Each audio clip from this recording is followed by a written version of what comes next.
నమస్కారం ఏవిఎన్ టీవీకి స్వాగతం. ముందుగా ముఖ్యాంశాలు.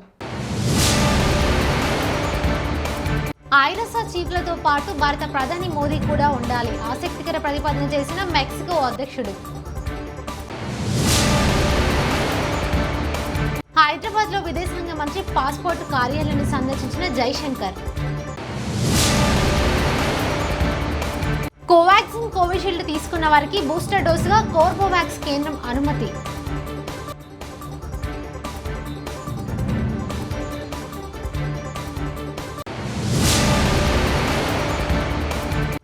పద్దెనిమిదేళ్లు దాటిన ప్రతి మహిళకి నెలకు 1000. గుజరాత్ లో ఆఫ్ గెలిస్తే ఇస్తామన్న కేజ్రీవాల్.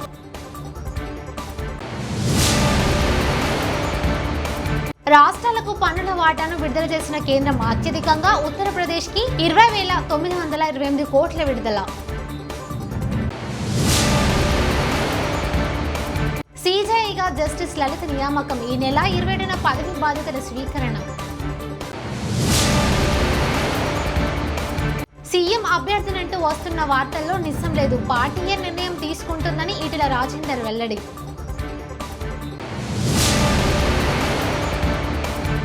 మెక్సికో అధ్యక్షుడు ఆండ్రెస్ మాన్యువల్ లోపేజ్ ఒబ్రెడోర్ ఆసక్తికర ప్రతిపాదన చేశారు. ప్రపంచవ్యాప్తంగా చోటు చేసుకుంటున్న యుద్ధాలను నిలువరించేందుకు ఓ ఉన్నత స్థాయి కమిషన్ ఏర్పాటు చేయాలని, అందులో పోపు ప్రావిన్స్ ఐక్యరాజ్య సమితి సెక్రటరీ జనరల్ ఆంటోనియో గుటెరస్ తో పాటు భారత ప్రధాని నరేంద్ర మోదీ కూడా స్థానం కల్పించాలని అన్నారు. 5 ఏళ్ల పాటు ఎలాంటి యుద్ధాలు జరగకుండా ఈ కమిషన్ ఓ సంధి ఒడంబడికకు రూపకల్పన చేయాల్సి ఉంటుందని ఒబ్రెడోర్ అభిప్రాయపడ్డారు.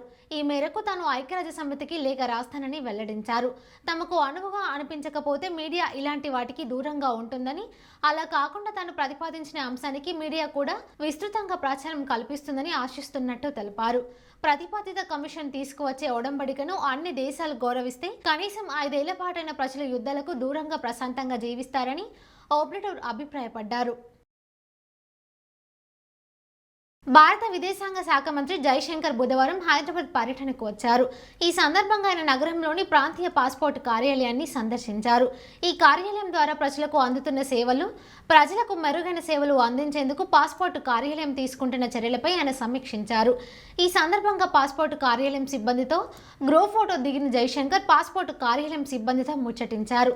పౌరులకు మెరుగైన సేవలు అందిస్తున్నారని ఆయన సిబ్బందిని మెచ్చుకున్నారు. మరింత మెరుగైన సేవలు అందించేందుకు కృషి చేయాలని ఆయన సిబ్బందికి పిలుపునిచ్చారు. గుజరాత్ లో ఆమ్ ఆద్మీ పార్టీ విజయం సాధిస్తే ఆ రాష్ట్రంలో 18 ఏళ్లు నిండిన ప్రతి మహిళకి నెలకు 1000 రూపాయల చొప్పున అందజేస్తామని ఢిల్లీ సీఎం అరవింద్ కేజ్రీవాల్ ప్రకటించారు. గుజరాత్ లో ఆపు గెలుపు కోసం తీవ్రంగా కృషి చేస్తున్న కేజ్రీవాల్ ఇటీవల వరుసగా హామీలు ప్రకటిస్తూ వస్తున్నారు. ఇప్పటికీ పేదలకు నెలకు 300 యూనిట్ల వరకు ఉచిత విద్యుత్ అందిస్తామని, గుజరాత్ లోని నిరుద్యోగ యువతకు నెలకు 3000 రూపాయలు నిరుద్యోగ భృతిగా అందజేస్తామని హామీ ఇచ్చారు. తాజాగా మహిళలను ఆకట్టుకునే మరో ఎన్నికల హామీని ప్రకటించారు. तो 4 गारंटी दे चुके हैं, आज 5वीं गारंटी है, महिलाओं के लिए गारंटी है। और महिलाओं के लिए हमारी गारंटी है कि आम आदमी पार्टी की सरकार बनने के बाद 18 साल से ऊपर की हर महिला को जो महिला चाहेगी उसे 1000 रुपये हर महीने के हिसाब से उसके बैंक अकाउंट में दिया जाए।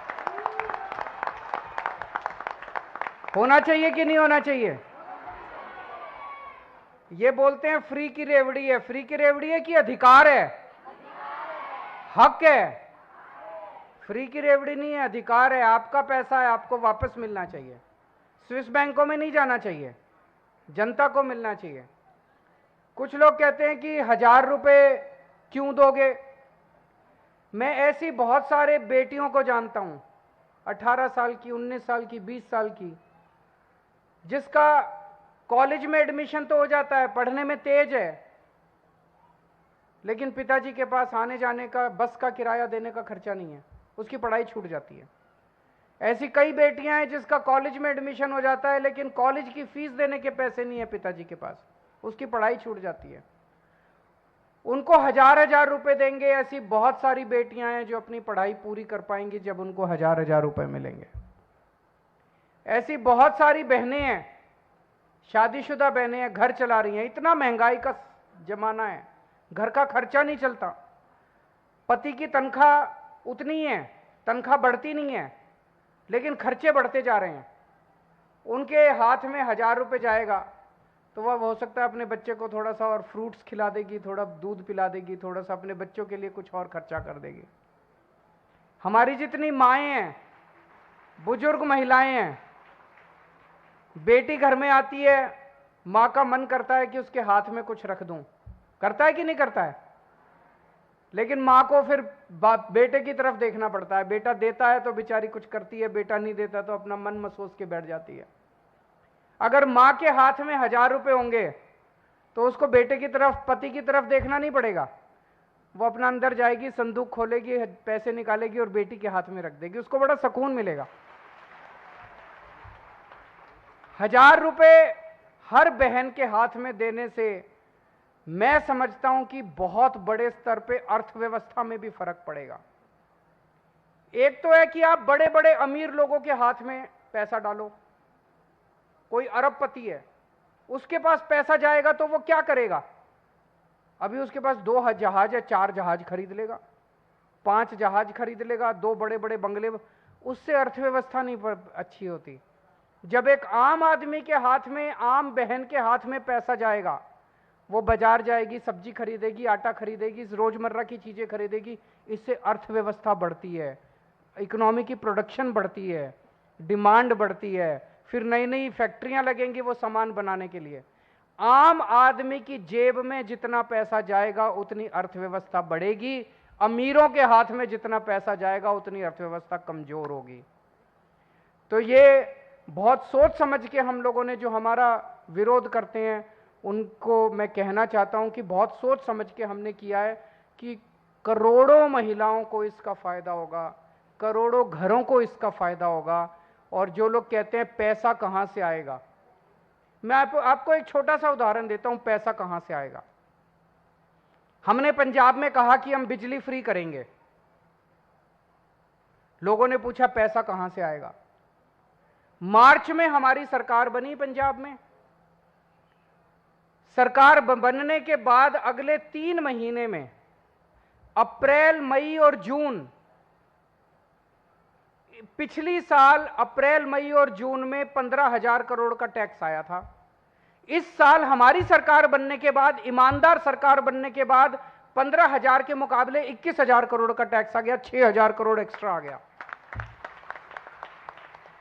हमें पूरा साल बिजली मुफ्त करने के लिए बस 3,000 करोड़ चाहिए थे और 6,000 करोड़ आ गया 3 महीने में।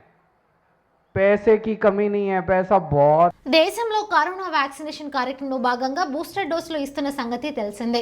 కాగా కోవాక్సిన్, కోవిషీల్డ్ వ్యాక్సిన్లను 2 డోసులు తీసుకున్న వారికి బూస్టర్ డోసుగా కార్బోవాక్స్ వ్యాక్సిన్ ఇచ్చేందుకు కేంద్రం అనుమతి ఇచ్చింది.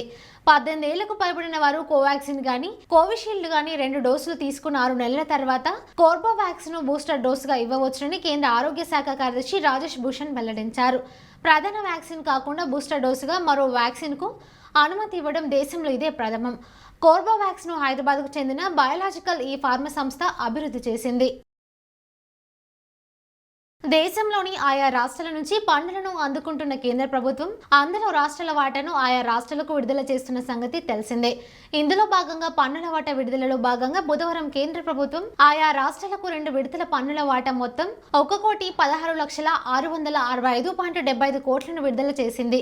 దేశంలోని అన్ని రాష్ట్రాల సర్వతోముఖ అభివృద్ధికి కట్టుబడి ఉన్నాయని చెప్పడానికి ఈ పన్నుల వాటా విడుదలే నిదర్శనమని కేంద్ర ఆర్థిక మంత్రిత్వ శాఖ ఓ ప్రకటనలో తెలిపింది. రాష్ట్రాలకు బుధవారం విడుదలైన పన్నుల వాటాలో అత్యధికంగా ఉత్తరప్రదేశ్ కి 20,928 కోట్లు విడుదల కాగా, ఆ తర్వాత స్థానంలో నిలిచిన బీహార్ కి 11,734 కోట్లు విడుదలయ్యాయి. ఇక ఈ పన్నుల వాటాల్లో తెలుగు రాష్ట్రాలైన ఆంధ్రప్రదేశ్ కి 4,721 కోట్లు, తెలంగాణకి 2,452 కోట్లు విడుదలయ్యాయి. గోవాకు అత్యల్పంగా 450.32 కోట్లు విడుదలయ్యాయి. భారత ప్రధాన న్యాయమూర్తిగా జస్టిస్ ఉదయ్ ఉమేష్ లలిత్ నియమితులయ్యారు. ఈ మేరకు కేంద్ర ప్రభుత్వం బుధవారం అధికారికంగా ఉత్తర్వులు జారీ చేసింది. ఈ నెల 27వ తేదీన సుప్రీంకోర్టు ప్రధాన న్యాయమూర్తిగా జస్టిస్ లలిత్ పదవి బాధ్యతలు చేపట్టనున్నారు. ప్రస్తుతం సుప్రీంకోర్టులో ప్రధాన న్యాయమూర్తి జస్టిస్ ఎన్వి రమణ తర్వాత సీనియర్ మోస్ట్ న్యాయమూర్తిగా జస్టిస్ లలిత్ పనిచేస్తున్న సంగతి తెలిసిందే. సిజేఐగా జస్టిస్ ఎన్వి రమణ ఈ నెల 16వ తేదీన పదవి విరమణ చేయనున్నారు. ఈ క్రమంలో తన తర్వాత సుప్రీంకోర్టు ప్రధాన న్యాయమూర్తిగా జస్టిస్ జస్టిస్ లలిత్ను జస్టిస్ ఎన్వి రమణ సిఫారసు చేసిన సంగతి తెలిసిందే.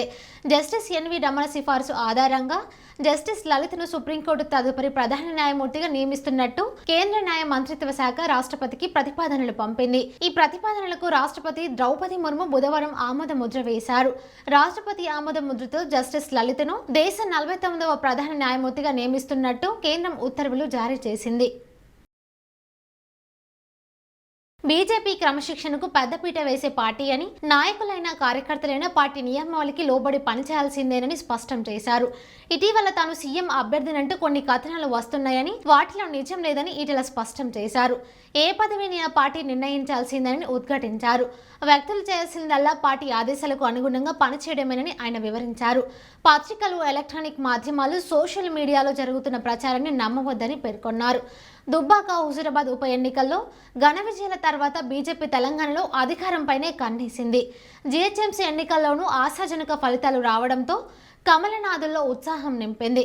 కేసీఆర్తో డి అంటే డి అనేలా బండి సంజయ్ పోరాటం సాగిస్తుండటం చూస్తుంటే బీజేపీ లక్ష్యం తెలంగాణలో అధికారమని స్పష్టమవుతోంది. తెలంగాణలో గడిచిన 24 గంటల్లో 38,031 కరోనా పరీక్షలు నిర్వహించగా 605 మందికి పాజిటివ్గా నిర్ధారణ అయింది. హైదరాబాద్లో 231 మంది కొత్త కేసులు నమోదయ్యాయి. మేడ్చల్, మల్కాజ్గిరి జిల్లాలో 42, రంగారెడ్డి జిల్లాలో 38, కరీంనగర్ జిల్లాలో 30 కేసులు గుర్తించారు. అదే సమయంలో 992 మంది కరోనా నుంచి కోలుకున్నారు.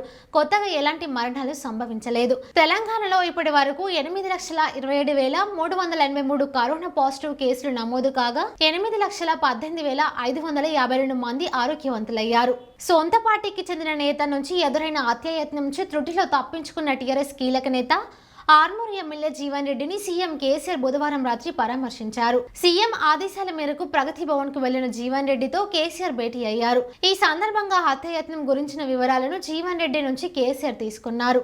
ఈ సందర్భంగా మనోనిబ్బరం కోల్పోవద్దంటూ జీవన్ రెడ్డికి కేసీఆర్ సూచించారు. భారత ఉపరాష్ట్రపతిగా పదవి విరమణ చేసిన ముప్పవరపు వెంకయ్య నాయుడుని వైసీపీ పార్లమెంటరీ పార్టీ నేత విజయసాయిరెడ్డి బుధవారం స్వయంగా వెళ్లి కలిశారు. ఈ సందర్భంగా ఉపరాష్ట్రపతిగా వెంకయ్య పనితీరును సాయిరెడ్డి కీర్తించారు.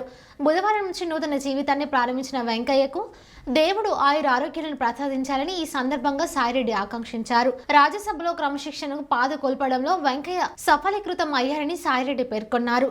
అదే సమయంలో సభా సంఘాల పనితీరును మెరుగుపరచడంతో పాటుగా రాజ్యసభలో అర్థవంతమైన చర్యలు జరిగేలా వెంకయ్య చేసిన కృషి అభినందనీయమని ఆయన పేర్కొన్నారు. భారత చెస్ క్రీడాకారిణి ద్రోణవల్లి హారిక తమిళనాడులో జరిగిన చెస్ ఒలింపియాడ్లో కాంస్య పథకం నెగ్గింది. ఇప్పటికీ ఇలాంటి పలు పథకాలను నెగ్గిన హారికకు తాజా పథకం మాత్రం తన జీవితంలో గుర్తుండిపోయేదని చెప్పాలి. ఎందుకంటే 9 నెలల గర్భిణిగా ఉన్న కూడా హారిక చెస్ ఒలింపియాడ్లో పాల్గొని ఆమె పథకం సాధించింది. ఈ విషయాన్ని హారిక బావ టాలీవుడ్ దర్శకుడు బాబీ సోషల్ మీడియా వేదికగా బుధవారం వెల్లడించారు. 9 నెలల గర్భంతో మెడలో తాను గెలిచిన పథకాన్ని వేసుకుని హారిక తీయించుకున్న ఫోటోను పోస్ట్ చేసిన బాబీ చెస్ పట్ల ఆమెకున్న అంకిత భావాన్ని కీర్తించారు. దేశం కోసం ఏదో సాధించాలన్న హారిక తపన, ఆమెలోని పోరాట పటిమ తనకు గర్వంగా ఉందని ఆయన పేర్కొన్నారు. దేశంలో పెట్రోల్లో ఇథనాల్ కలపాలన్న నిర్ణయంతో గత 8 ఏళ్లలో ఏకంగా 50,000 కోట్ల విదేశీ మారక ద్రవ్యాన్ని మిగిల్చామని ప్రధానమంత్రి నరేంద్ర మోదీ చెప్పారు. అదే సమయంలో దేశ రైతులకు ప్రయోజనం కలిగిందని పేర్కొన్నారు. హర్యానాలోని పానిపట్లో ఇండియన్ ఆయిల్ కార్పొరేషన్ ఆధ్వర్యంలో నిర్వహించిన 2వ జనరేషన్ ఇథనాల్ ప్లాంట్ ను బుధవారం ప్రధాని మోదీ జాతికి అంకితం చేశారు. ఈ సందర్భంగా వీడియో కాన్ఫరెన్స్ ద్వారా ప్రసంగించారు. 900 కోట్ల ఖర్చుతో నిర్మించిన ఈ ఇథనాల్ ప్లాంట్ను రైతుల ఆదాయం పెరగడానికి తోడ్పడుతుందని వెల్లడించారు. అమెరికాలోని కార్నిపోలియాలో డెత్ వ్యాలీ అనే ప్రదేశం ఉంది. ఇది పేరుకు తగ్గట్టే మృత్యులోయ. ఇక్కడ అడుగుపెట్టిన వారెవరూ ప్రాణాలతో బయటపడడం కష్టం. కనీసం తాగడానికి నీరు కూడా దొరకదు. నీడనిచ్చేందుకు ఒక చెట్టు కూడా కనిపించదు. ఎటు చూసినా కొండలు, గుట్టలు, పొదలు, ఇసుక నేలలతో కూడిన ఓ ఎడారిలా కనిపిస్తోంది. ప్రపంచంలోనే అత్యంత అధిక ఉష్ణోగ్రత నమోదయ్యేది ఇక్కడే. ఇలాంటి ప్రదేశంలో ఒక చినుకు పడినా అది గొప్ప విషయమే. అలాంటి వరదలు వచ్చాయంటే నమ్మగలరా? అది కూడా 1000 ఏళ్లకు ఒకసారి మాత్రమే. ఇలాంటి వర్షం కురుస్తున్న రీతిలో వర్షపాతం నమోదైంది. దాంతో ఆ మృత్యులలో ఏకంగా వరదలు సంభవించాయి. కాగా ఈ ప్రాంతాన్ని సందర్శించేందుకు అమెరికా ప్రభుత్వం పర్యాటకులకు అనుమతిస్తోంది. ఈ విధంగా పర్యటనకు వచ్చిన 500 మందికి పైగా టూరిస్టులు, ఈ 500 మంది సిబ్బంది ఈ వరదల దాటికి అక్కడే చిక్కుకుపోయారు. 2 డజన్ల వాహనాలు బురదల్లో కూరుకుపోయాయి. 6 గంటల నరకం అనంతరం వారందరూ సురక్షితంగా బయటపడగలిగారు. గత 2 వారాల వ్యవధిలో ఇలాంటి కుండపోత వర్షం పడడం ఇది 4వసారి.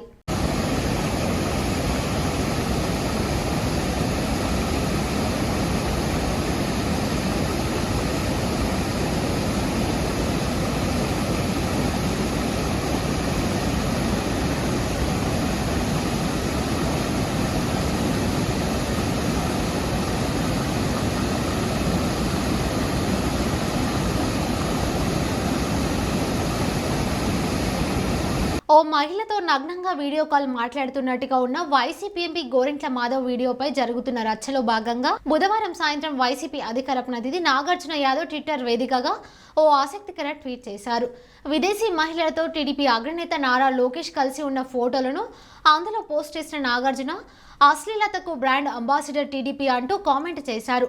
ఒకరు కాదు 4-5 మహిళలతో విదేశాల్లో నారా లోకేష్ చేసిన రాసలీలలు, శృంగార కార్యకలాపాలు బాబుకు గాని ఆ పార్టీ మహిళా నేతలకు గాని అశ్లీలతగా కనిపించలేదా అని తన ట్వీట్లో నాగార్జున ప్రశ్నించారు. భారత ఉపరాష్ట్రపతిగా ముప్పవరపు వెంకయ్యనాయుడు బుధవారం పదవి విరమణ చేయనున్న సంగతి తెలిసిందే. ఈ సందర్భంగా ఆయన ఢిల్లీలోని ఆయా మీడియా సంస్థలకు చెందిన జర్నలిస్టులకు తన అధికార నివాసంలో విందు ఏర్పాటు చేశారు. అచ్చమైన తెలుగింటి భోజనాన్ని ఆయన మీడియా ప్రతినిధులకు వడ్డించారు.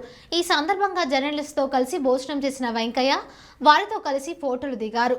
జర్నలిస్టులతో తనకున్న అనుబంధాన్ని గుర్తు చేసుకున్నారు.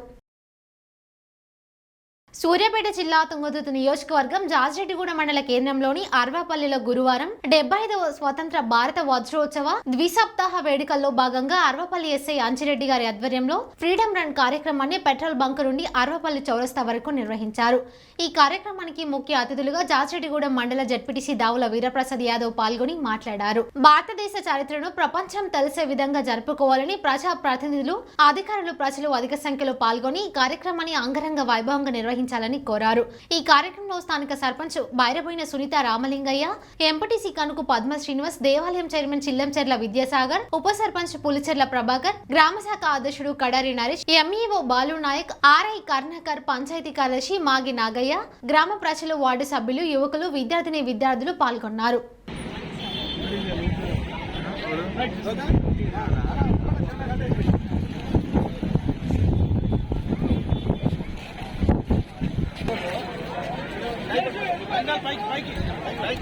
జెండా పక్కన పెట్టి పక్కన కనపడుతున్నా అట్లా అది మన సర్పంచ్ జెండాలు తీసుకోమని తక్కువ రావు సార్.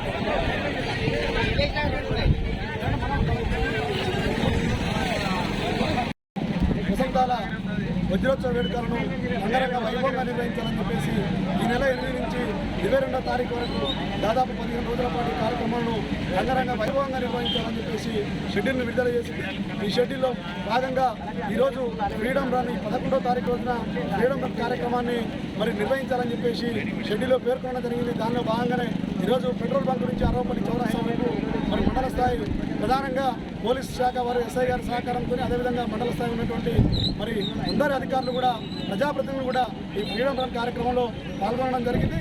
మరి ఈ ప్రభుత్వం మన ప్రభుత్వం ఏదైతే 8 నుంచి 22 వరకు కార్యక్రమాలను చెప్పిందో కూర్చో తప్పకుండా ఈ కార్యక్రమాలన్నింటినీ కూడా విజయవంతం చేయాలని చెప్పేసి తెలియజేస్తూ భారతదేశ ఖ్యాతిని, భారతదేశ పేరు ప్రఖ్యాతులను ప్రపంచానికి మరి చాటే విధంగా, ప్రపంచానికి మరి గొప్పతనాన్ని చెప్పే విధంగా మనకు కార్యక్రమాలు ఉండాలని చెప్పేసి గౌరవ ముఖ్యమంత్రి గారి కేసీఆర్ గారి సూచనలు మేరకు ఈ కార్యక్రమాలన్నీ కూడా మరి మేమంతా ఫాలో కావడం జరుగుతుంది.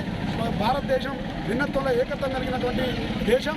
మరి ఇంత పెద్దమైనటువంటి సుదీర్ఘమైనటువంటి దేశం లోపల ఎటువంటి మత కలవాలు కానీ, ఎటువంటి కులమత భేదాలు కానీ, లింగ భేదాలు కానీ లేకుండా ముందుకు సాగుతున్నటువంటి క్రమం లోపల మరి 75 స్వతంత్ర వజ్రోత్సవాల సందర్భంగా మనం కూడా మరి ప్రపంచానికి చాటి చెప్పే విధంగా భారతదేశ ఔన్నత్యాన్ని చాటాల్సిన అవసరం ఉన్నదని చెప్పేసి ఈ సందర్భంగా తెలియజేస్తాం.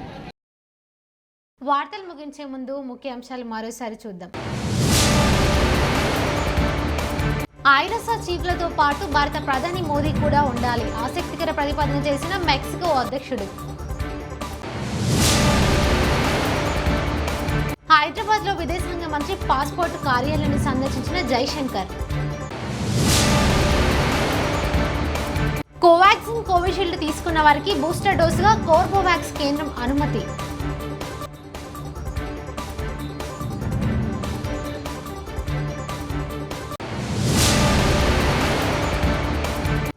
పద్దెనిమిదేళ్లు దాటిన ప్రతి మహిళకి నెలకు 1000. గుజరాత్లో ఆఫ్ గెలిస్తే ఇస్తామన్న కేజ్రీవాల్.